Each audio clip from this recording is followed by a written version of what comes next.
Welcome to Thaiger Bites as we look at your comments that you've made on Thaiger Talk on our Facebook page, also YouTube. Don't forget to subscribe to the channel, that really helps us and it costs you nothing. So we're getting into some of the comments from the last couple of days. The first one from Adam L says, Tim, what happened to Jay talking about Bangkok, Venice of the East?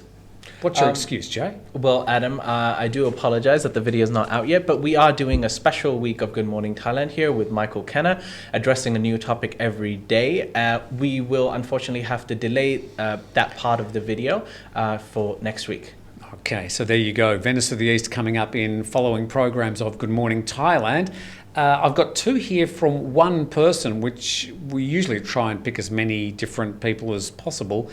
But Aussie666 responded to our talk about bars yesterday. His first part said, surprising that in their news roundup, they, the Thaiger, didn't mention that on Sunday evening, many bars on Bangla Road, Phuket, were open as normal, selling alcohol. Apparently, many bar owners decided to openly defy the government ban. I think the situation around Thailand is that there are some bars which are openly defying the ban. We're not alleging or suggesting that payments have been made to the local constabulary, but for whatever reason, people are obviously desperate to try and get their bars and their businesses open at the moment. So not sure if what you said is true, but that is your allegation. Yeah, and allegedly there are some restaurants also doing the same thing. But I do understand the desperation, but again, alleged. For sure. Yeah. Okay.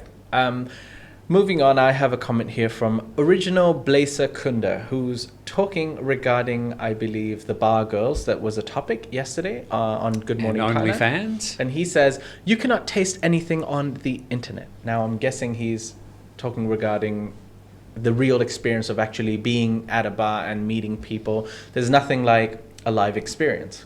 A lot of people commented yesterday saying that no, the bar scene's definitely going to come back, and his metaphor there is very true, that it's very different experience from socialising, having a drink and chatting to the girls or the guys, and that to then say it's all moving across to social media is not going to happen.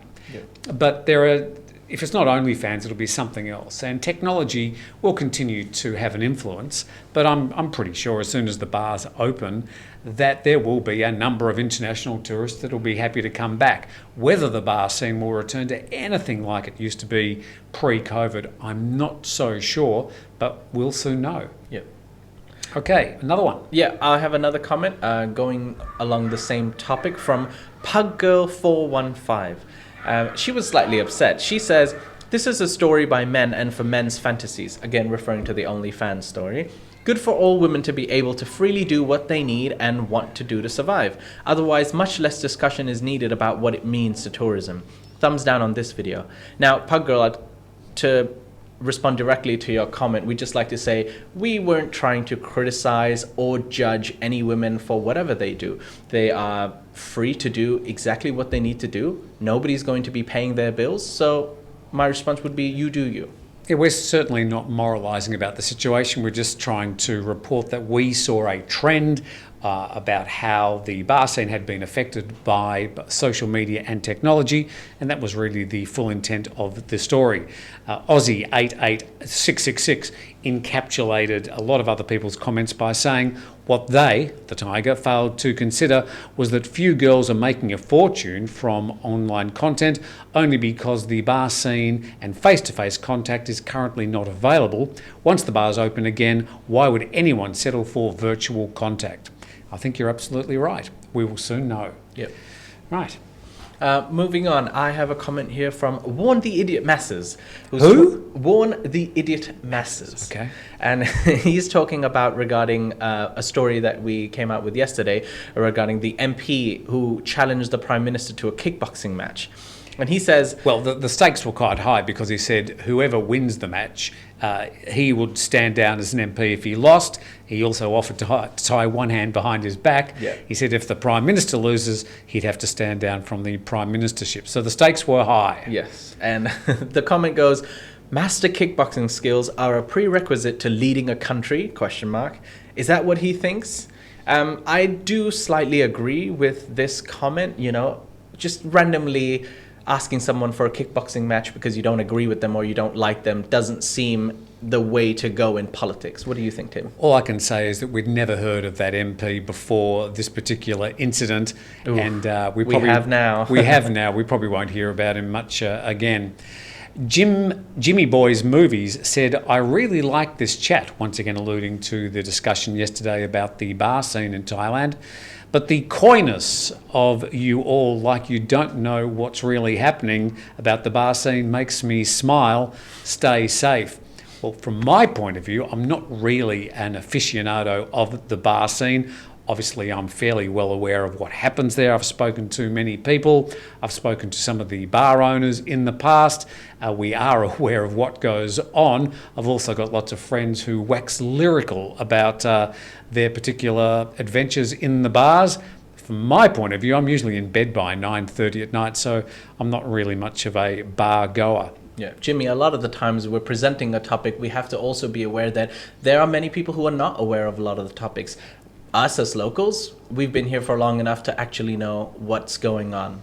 And it's hard not to talk about tourism in Thailand or talk about the expat community Yeah. without at least addressing this elephant in the room.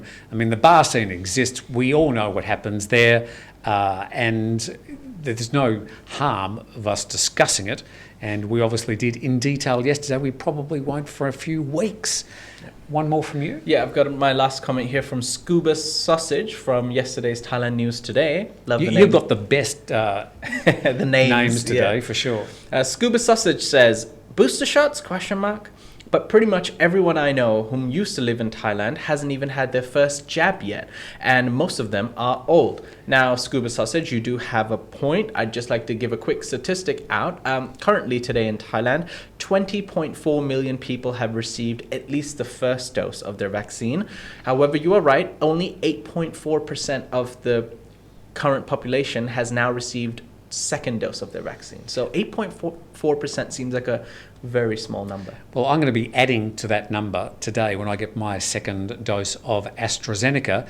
Currently in Thailand, there are no single-dose vaccines available. So when we talk about getting 2 doses, every vaccine currently available in Thailand involves getting 2 shots. But there have been a lot of people saying, well, why are we talking about booster shots when most of the population still haven't either had their first shot, let alone their second? So I think that's a fair comment. Yeah. Comment here from Boda Zephyr, who says, has Jet's hair got its only fans site?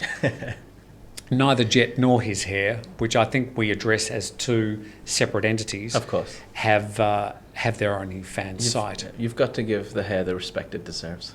Thank you very much for joining us and for your comments, good and bad, across the Thaiger.com, the Thaiger Talk, Facebook, and our YouTube channel. And there's one you missed there today. Do you want to address that one? Actually, yes. I thought of not addressing this, but let's address this. I have a comment here from Stephen, and I'm talking directly to you. Now, Stephen decided to say, no news tonight, Tim. You are a slacker. Maybe the shingles is getting to you. Suffer. Stephen, I don't know why you have so much hate in you, and I don't know if you're suffering. I apologize if you're going through a rough time, but there's no need to talk like this. Oh, we get plenty of it. I think Stephen is a person who's been contacting us numerous times about why we should be publishing and supporting a drug called ivermectin. And I'm not sure if I said that right. So we have done so. I think we've addressed it about as much as we have, let alone what we said about it yesterday. We were late with Thailand News Today yesterday. It was about an hour late being published. We apologise for that. Otherwise, to the rest of your comments, my shingles is getting better every day. Thank you for asking. And with that, we thank you very much for joining us with Tiger Bites, and we look forward to speaking to you again with your comments tomorrow.